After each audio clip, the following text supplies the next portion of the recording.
Good morning, everyone. It's wonderful to see you all here. It's been a long time for me. And it's me. I'm Candace Witt. I'm a licensed prayer practitioner with Light in the Mountains. Let's just go within right now. I recognize the presence of that one spirit, that one source, that creative expression of life right here, right now, in this space. I know that that spark of that divine is at the source of my being, as I know it is at the source of each one of you. I allow it to fill me and to give me be open to all of those possibilities that are out there, to know that I am just connected to that source in all that I do. I know that for each one of you, that anything that you need, you can bring up from that connection to that divine source. I give thanks for this. I give thanks for Reverend John and his message today. I give thanks to R.L. and Max for their beautiful music. As together we say, and so it is.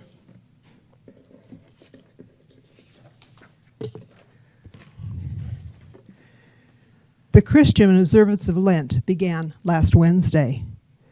As the Christians practice Lent, it is a time to give up something as a sign of sacrifice and a test of their self-discipline. And it is also a time of reflection. But in our philosophy, it is not about sacrifice, not at all, but of growth.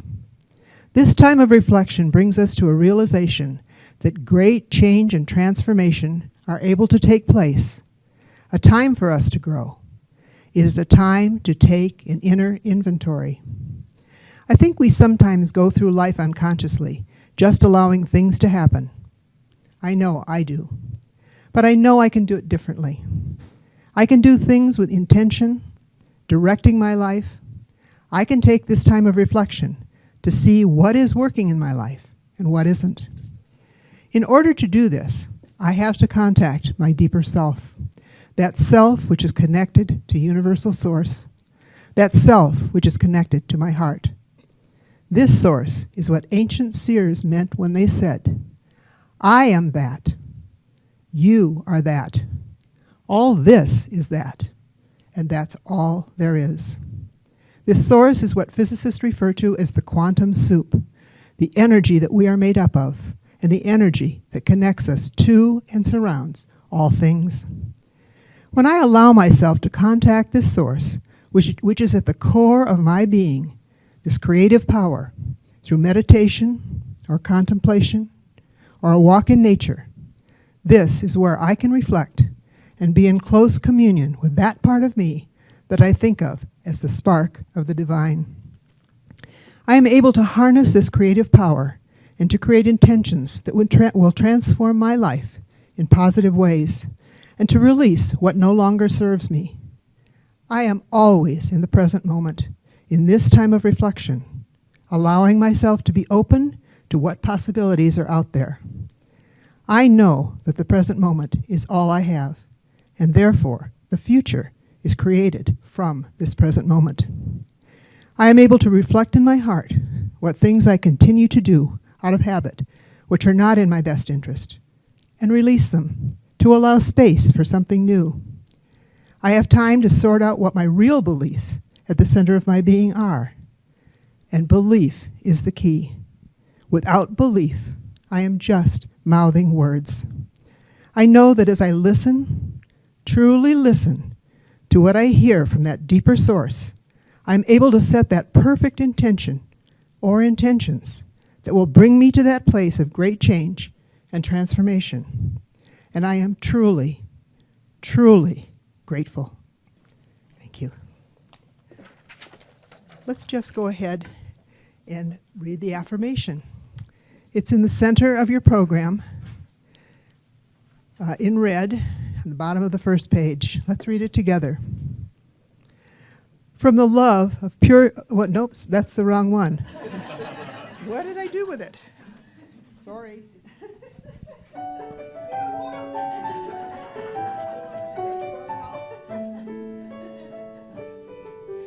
Okay.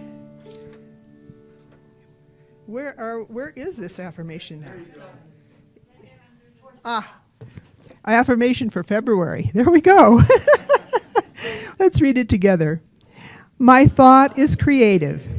I envision a life where the power and presence of Spirit manifests through everything I experience.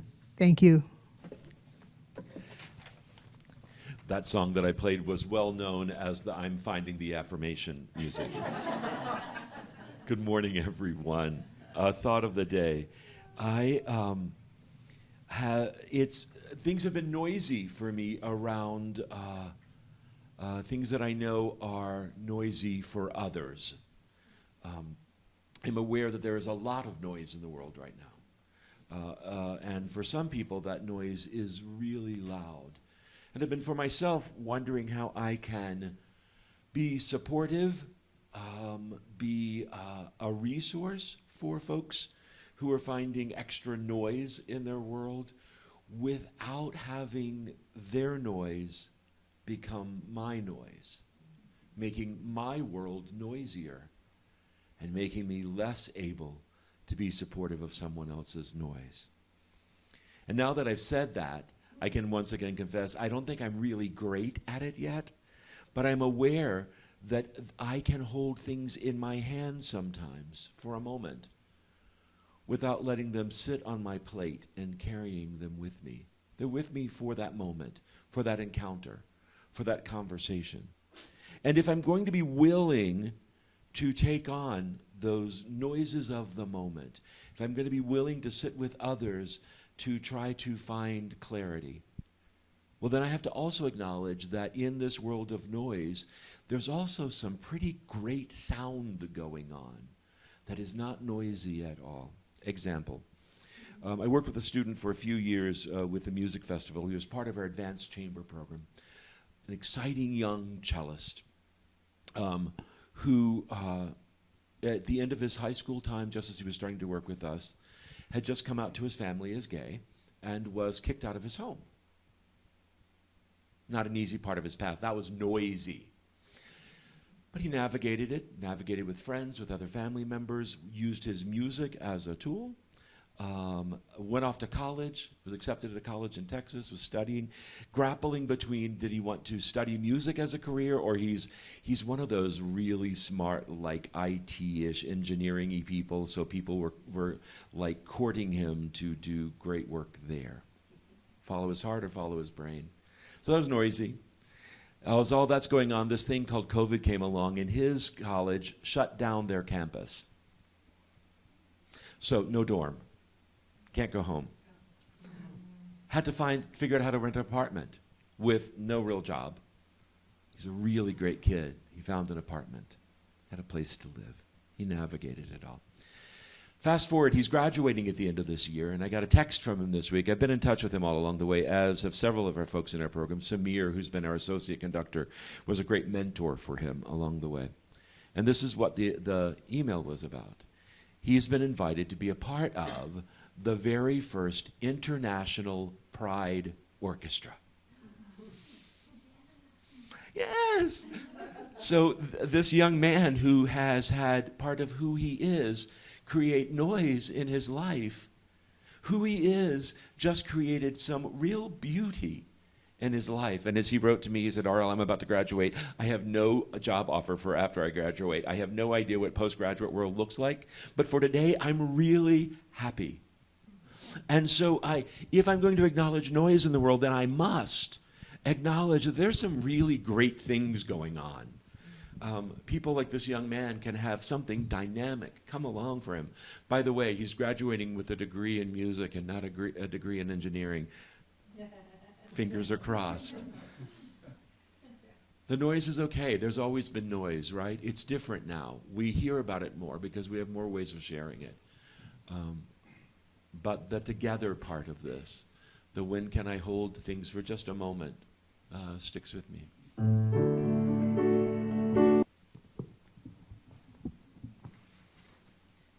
Thank you, R.L. Thank you, Max. Hi, everybody. Hi, everybody at home. Although the bathrobe crowd, as I call you. So, I guess I should first say happy Mardi Gras. Did anyone realize that Tuesday was Mardi Gras? Well, I wrote about it a bit in my blog, and almost went to Mardi Gras once. I was in town in New Orleans for about a week before Mardi Gras, and Center of Spiritual Living has a annual February convention, and it happened to be in New Orleans. And of course, I am always good for any February convention that's anywhere south and warm. It's really kind of a nice getaway. But what was interesting is the host hotel, as well as the hotel that I was in, was kind of in the center of the action. And even though a week before I thought, oh, this will, no big deal. Mardi Gras is in like 10 days or so. But it was the weirdest thing. It was almost like a science fiction dystopian movie where just the energy and like the beat of the town just increased every day. And there's like suddenly revelers all up and down the street more and more every day, and parades happening more and more and every day. In the last couple days of the convention, in the hotel, they gave us like those little bands you get in the hospitals, because they just didn't want like the overflow to come into the hotel. And I was staying a block away from where the convention was, and it really felt like you were taking your life in your hands a little bit as you were navigating people with margaritas and to-go cups and all this sort of thing. But as I was talking to one of the hotel employees, he says, what is really interesting says how different the town changes basically at the stroke of midnight on Tuesday. That Mardi Gras is over. It's kind of like, I don't know, remember if younger days you'd go to nightclubs and things, and at 2 a.m. they'd like the lights on and off. It's like you didn't want to be seen at that point after all that you were doing. So you left. It's almost like, last call, get out of here sort of thing. And he says it's almost kind of eerie. But there is a larger reason for that. As Candace mentioned, we're going into this time of Lent, which is a Christian observance. But it is kind of a larger idea that we can explore a bit of our own. That Lent is a 40-day period leading up to Easter. And of course, we're not a Christian denomination, but we borrow from other philosophies and make it work for us, kind of thing. So we're kind of neutral on things about Easter and the resurrection. We look at the symbolism of it. We see Jesus as a Jewish mystic and someone who was really enlightened. And anything beyond that, whatever happened, happened. We don't know. So we don't take a stand, basically. But we borrow. We borrow generously from things. But what's interesting is that this story that we're coming on of 40 days of preparation, Easter, is a huge story in that it has been told many times before in our human history. There are many prophet Messiah figures who supposedly died and rose from the dead before Jesus. So I'm not saying that this makes this story less or more. I'm just saying that as a people we resonate with the story. That it keeps coming up and again and again. And I personally believe that any sort of scripture, of any faith tradition, it's not about historical fact, it's about what does it evoke within you? Where does it lead you? It's in the 20th and 21st century, we're really about linear sort of things in history and things being proven, and that has its own way of being and purpose. But when we go before kind of Western history, it's more squishy. It's about what does it mean? Where does it lead us? It doesn't matter if you get the dates wrong. It doesn't matter if you add a couple characters to the story. That if it brings the story forward in some way. So we will be visiting this story throughout here through Easter. And I, again, take no stand on historical accuracy. But there's something about this that resonates with us, and there's something for us to learn. So in this period of Lent, as I think Candace so well set us up for this, it's a time of preparation. Time for preparation for transformation. But here's the thing. So we kind of, on the calendar we mark it, okay, here's time for preparation, and Easter we're all going to transform in some way. Maybe we will.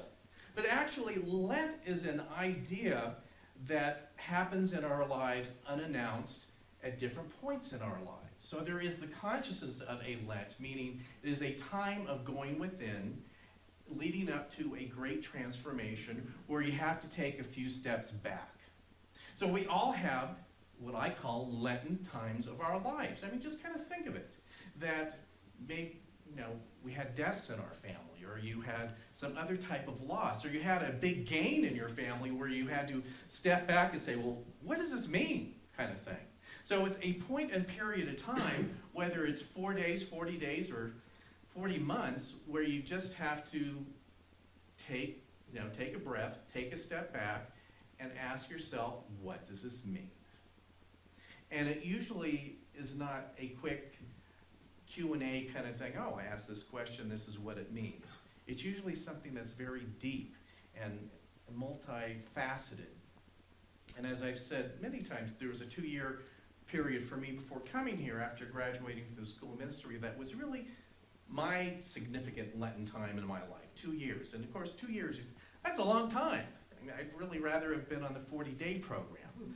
But as I've also said, the symbolism of 40 days means basically as long as it takes.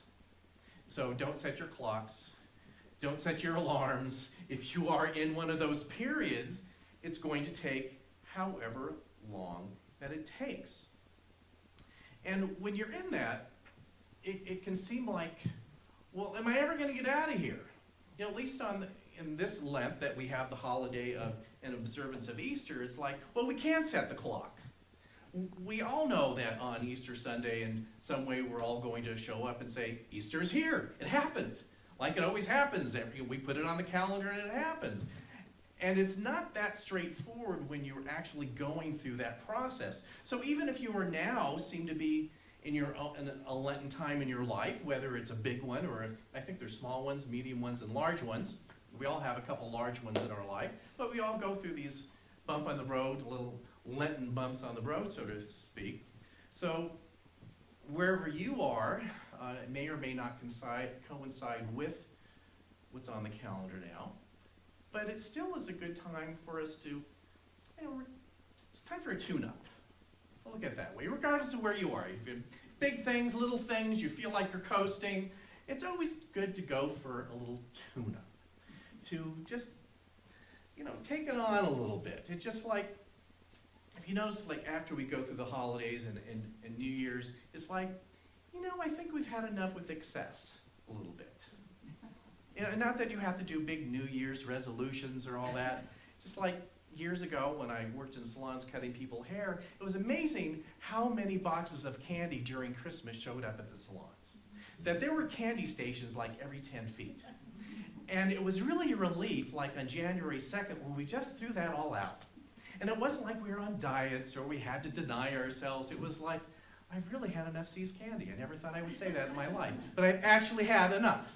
And so there is that nice kind of gentle rhythm of saying, well, this was fun. Or like Mardi Gras, this was fun. And let's just take a step back here. Let's just get a different perspective of life. That it's not about, often in Lent, if you were raised in that culture, as I was in a Catholic, it was always poised that somehow you would have a spiritual realization if you would, in a sense, give up something. It's not about giving up something. It's about quieting the noise a little bit. So, like I said, growing up as kids, the nuns would say, we have to give up something. And like the whole thing was and you had to declare it. So the whole thing as a 10-year-old was to declare something that would pass the nun test, but was something that you really, wasn't so serious that you would feel like for 40 days I can't have, M&Ms or something. Like, who would do that? So like I said, I had to pass the nun test. So, but it was nothing about that. There is not a supreme being that takes great joy in 10-year-olds giving up M&Ms. It doesn't work like that. But there is a conscious thing about fasting of sorts, of fasting from the things that we just get involved in that maybe we shouldn't be involved in anymore. It's an opportunity for doing a retreat at home in your own life.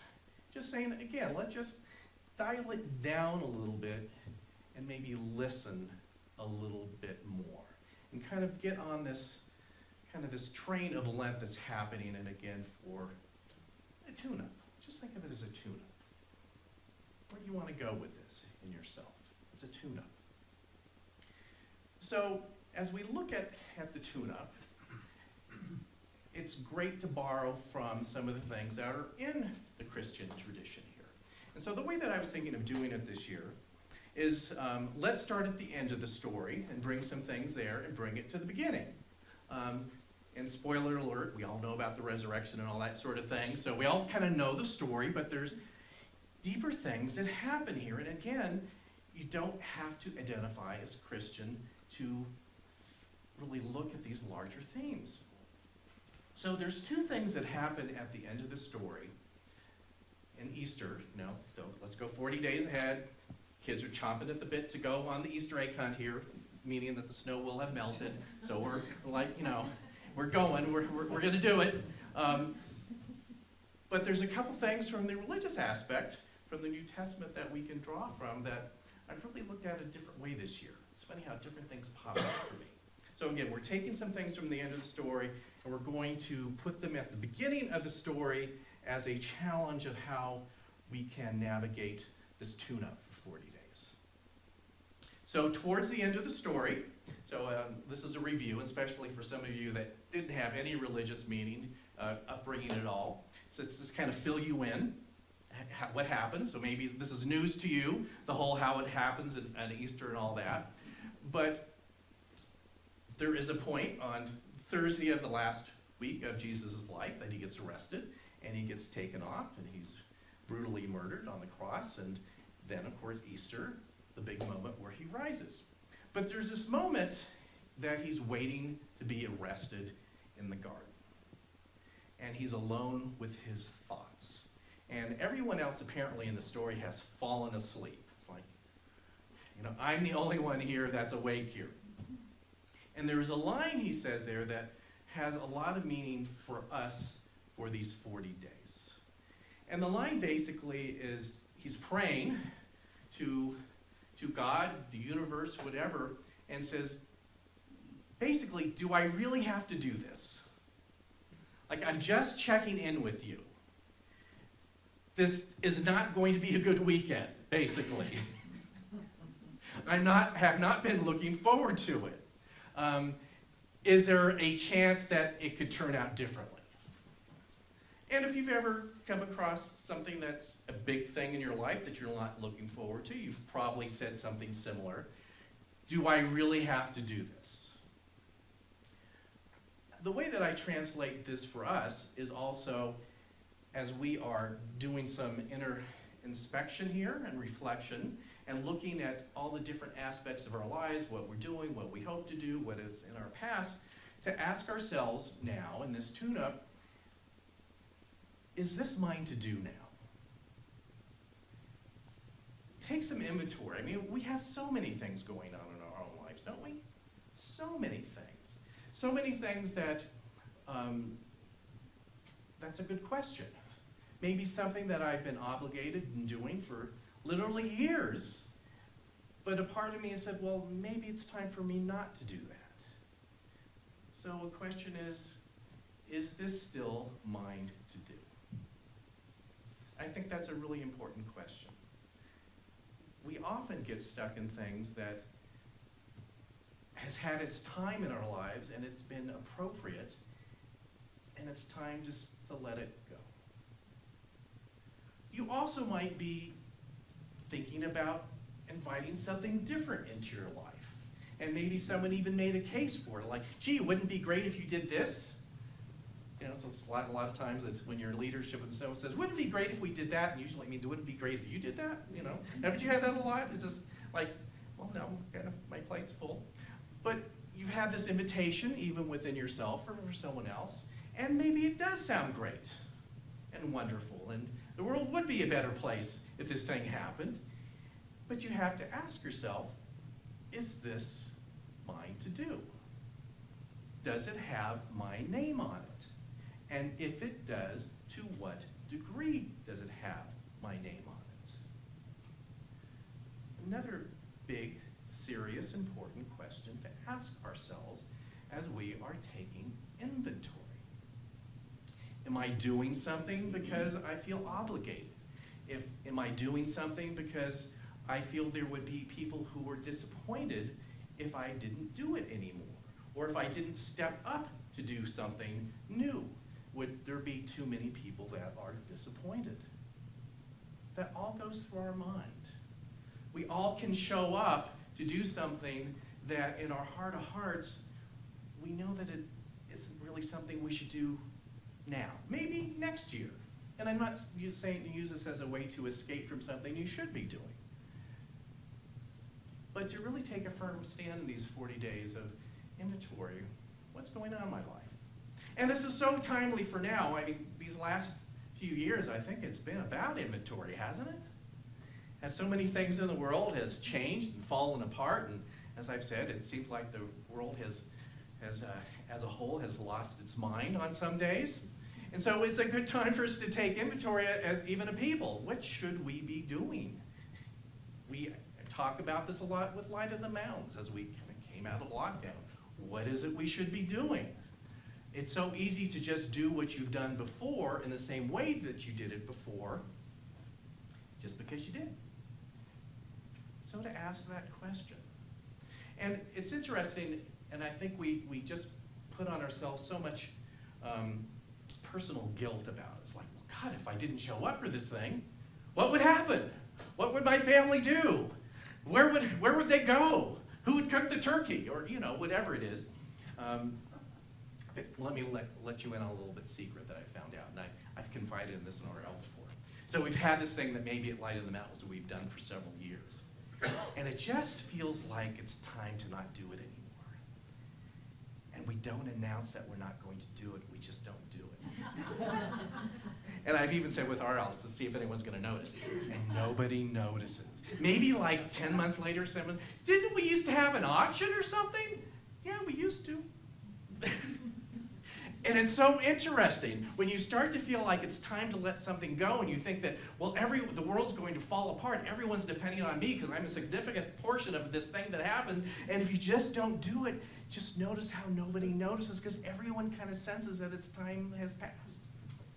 So we kind of build ourselves up in a weird ego sort of way that, no, I have to move on here. I have to do this forever. And everyone at home is like, he doesn't really have to do that anymore. So get in touch with us during this 40 days. I think that, you don't have to be Joan of Arc with the, I will go and do this. It's like, ask yourself, is it time to just say, it was great and it was wonderful and we don't have to do it anymore? Because there's actually this great and wonderful other thing that's even scaring me a little bit, but it's saying, what about? Maybe you could do that. That might be more fun. It might use who you are today in a way that's more appropriate than some things that don't matter anymore. And to take that kind of scary sort of step forward into an area that you were just feeling, feels kind of scary in a good way. But you can't do the scary good thing unless you give up the thing that you're just like, oh God, I have to do that again. So think about that. We put so much pressure on ourselves to keep doing something whose time has passed. This is a good time of year to think it over. And try to at least stop doing one thing and just see if anyone notices it. No, really. Just see if, it's just such a fun game. Like, will they notice this time? 9 times out of 10, they don't. I have just found it out. It's so fun. So don't like, oh God, oh, what are they going to do? The calls are going to come. It's like, no, they moved on. They're somewhere else. They're having brunch somewhere. And they forgot to ask you. So, so give it a try. So there is a second line that I have begun using in my daily practice, especially, again, as we have looked at all this weird stuff that's been happening in the last few years. So, again, spoiler alert, we're going to the end of the Easter story, or almost the end, pre-resurrection. So we are told in Matthew the Gospel of Matthew, that right before Jesus takes his last breath, he says, "Into your hands I entrust my spirit," meaning I'm done, basically. After so many difficult things, to finally, as they say, just kind of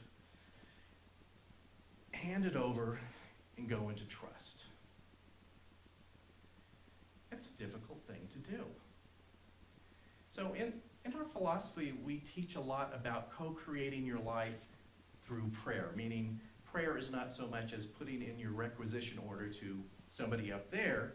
It's about realizing that you can raise your belief and vibration to match that thing that you would like to create in your life, and you co-create it with the divine. But and when we do this, we say, well, it's actually more effective if you don't so much concentrate on a certain exact thing. To concentrate more on what is the quality of life that you would like to experience through this. Like things simple like, gee, I need to pray for a new job. Well, don't pray for a new job. Just pray for knowing that your life is fulfilling and you're being, supplied for on every level of your being, and work will be in there somewhere. But even at that level sometimes, especially in these last few years, I'm at a loss to know what I want to co-create or pray for. Anyone feel like that? It's just you turn on the news and go like, I don't even know how to respond to this. I mean, really, it's like, I don't know. I can't even, if I was given the magic wand to say, make the world how you want it, I don't know. It is in such a state of flux and change, I just don't know. And in fact, the older I get, the more clueless I get. It's really interesting with that. I knew so much when I was 14, and now I know absolutely nothing.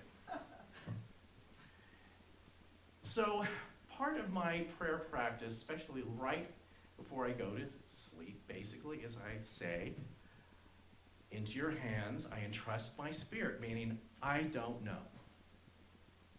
I really don't know. But I know that there is a power larger than myself, of which we are all a part, that does know.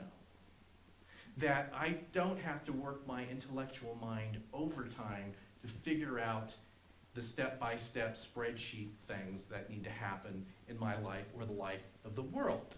That, I had a teacher I was listening to somewhere this week and explained it to it. He said that your life vibration is very unique, and to get in the flow just of life, of synchronicity, just means that you give yourself over to your own frequency that's connected to everything. Like, I always refer to it as just get on the escalator. Isn't it kind of easy to just get on the escalator? And was it New Orleans when I was there? I think I told the story when I got on the escalator the wrong, just let me review, it doesn't work. You will spill your coffee and cut your knee. It doesn't work. Get on, go with the right direction with that. And so when I say into your hands I entrust my spirit, it's saying, it's really just admitting that I don't know. And I don't have to know. All will be revealed as I need to know. Whether it's what I categorize as my personal life or my life as the community spiritual leader at Light in the Mountains, that it is on a need-to-know basis, and I just continually have to trust and hand it over. Because again, we're in territory that, does anyone know? Really, right now, with the world? No one knows. So I think this 40 days is a good tune-up to remind ourselves to just trust and hand it over and know that you will know what it is yours to do as you need to do it. I know that sounds kind of squishy and woo-woo and weird, doesn't it? But when you've tried going up the down escalator, again, that never works. It may feel good because I'm doing something. Still doesn't really do anything other than spill your coffee, really. So to start, I think the lesson for us as a people right now is to hand ourselves over to an idea bigger than ourselves. To let go sometimes of our petty opinions. And have compassion for people with their opinions, who may be quite different than our own. And I think during this period, not so much what am I going to give up, but what am I going to graciously release that just no longer has any place in my life. And then, of course, symbolically in 40 days when we come here for the Easter egg and hunt and all that, to say, well, what transformation might be up for me in my life right now? You might be in one of those big portions in your life that there's something big happening, and it might be something so simple and so sweet and so precious that it just warms your heart to have let something go and kind of elevate a little bit. So we won't know till we get there. And just trust in that. But as we close today, since we are talking about Lent and Easter and all this, I'm going to read something from the Pope, which is unusual for me, but straight from the Vatican. See, it's got his picture on it. So see, I'm not lying. It's got his picture on it. And I didn't cut and paste it. It really is what he said. But anyways, this is for his advice in Lent. I especially appreciate that, considering sometimes from the Catholic perspective it's about like giving up candy or something. It's really not. He says, so he's talking about what we should be fasting from this period of time. So he says, fast from hurting words and say kind words. Fast from sadness and be filled with gratitude. Fast from anger and be filled with patience. Fast from pessimism and be filled with hope. Fast from worries and trust in God. Fast from complaints and contemplate simplicity. Fast from pressures and be prayerful. Fast from bitterness and fill your heart with joy. Fast from selfishness and be compassionate to others. Fast from grudges and be reconciled. Fast from words and be silent so you can listen. So let's just listen for a moment.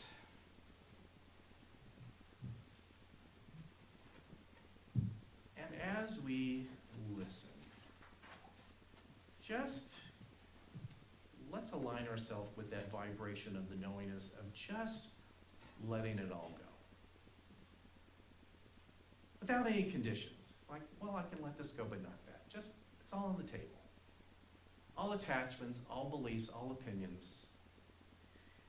And just allow ourselves to be into that energetic state of connection and presence and knowingness. I don't mean knowingness of facts, just being present.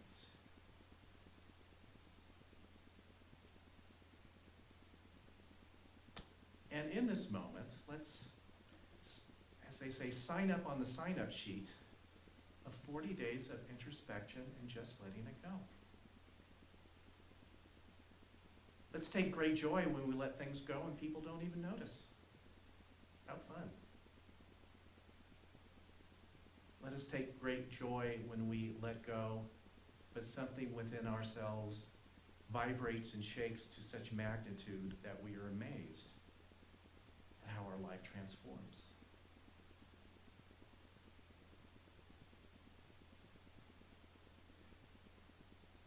And let us just commit to this for this period of time. And just allow to happen what needs to happen. We bless things off, and we bless some other things in. And we have no judgment on either category. So we express our gratitude for this, and in our gratitude and in our knowingness and in our presence of being right where we are, we simply let these words go. We release them into the heart and mind and spirit and let them show up how they need to. So with this, we just simply say, and so it is.